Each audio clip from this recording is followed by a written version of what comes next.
लोकसभेचं वारं सेट झालेलं आहे आणि महाविकास आघाडी आणि महायुती यांनी महाराष्ट्राचं राजकारण खेचण्याचा प्रयत्न हा सुरुवात केलेला आहे। पण आता महत्त्वाचा मुद्दा हा आहे की शिंदे गटावर नजर राहणार आहे प्रत्येकाची।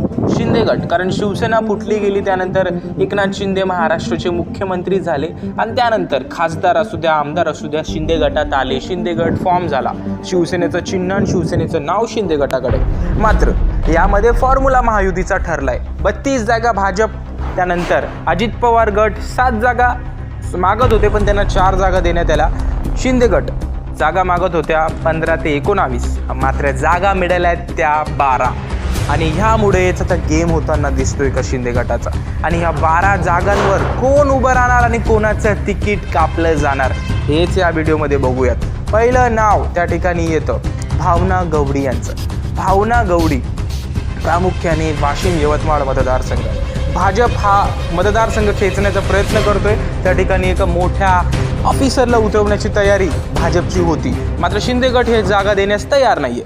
शिंदे गटाचे दुसरे दावेदार भावना गवडी यांना त्यांच्याच पक्षात प्रतिस्पर्धी आहेत, त्या ठिकाणी ते सुद्धा ती जागा मागतायत। संजय राठोड ती जागा खासदारकीची लढवण्यासाठी इच्छुक आहेत, त्यामुळे ती जागा कुठंतरी शिंदे गटाला जाईल असंच ह्याकडून दिसतंय। मात्र भावना गवडी यांचं तिकीट कापलं जाणार का?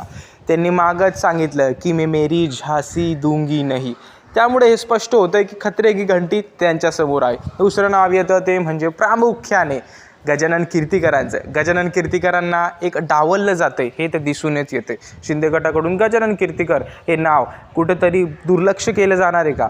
आणि असं असेल तर नक्की त्याचा फटका मोठा बसू शकतो त्यांना। तिसरं नाव येतं ते त्या ठिकाणी हेमंत गोडसे यांचं। हेमंत गोडसे सुद्धा कॉन्ट्रोवर्शियल दिसत आहेत, कुठेतरी ठाकरेंकडची जवळीक कुठं दिसून येते। त्याबरोबरच नाशिकमध्ये इच्छुक सांगितले जात आहेत भारतीय जनता पार्टी सुद्धा, त्यामुळं हेमंत गोडसे यांचं तिकीट कुठंतरी जाणार का? कारण मागच्या वेळेस कॉन्ट्रोवर्सीमध्ये सुद्धा फसले होते ते। त्यानंतरचं नाव येतं ते म्हणजे प्रामुख्याने कोल्हापूर मतदारसंघ आणि त्यातल्या त्यात वेगवेगळे मतदारसंघांमध्ये मराठवाड्याच्या म्हणू द्या किंवा बुलढाणासारखे मतदारसंघ म्हणू द्या, त्या ठिकाणी भाजपची नजर आहे आणि नजर आहे याचा अर्थ कुछ ना कुछ हो सकता है वहाँ पे, असंच संभव दिसतंय। मात्र आता कोणाचं तिकीट कापलं जाणार आणि कोणाचं वाचणार हा एक संकटमोचक सवाल जो शिंदे गटातील खासदारांना आहे।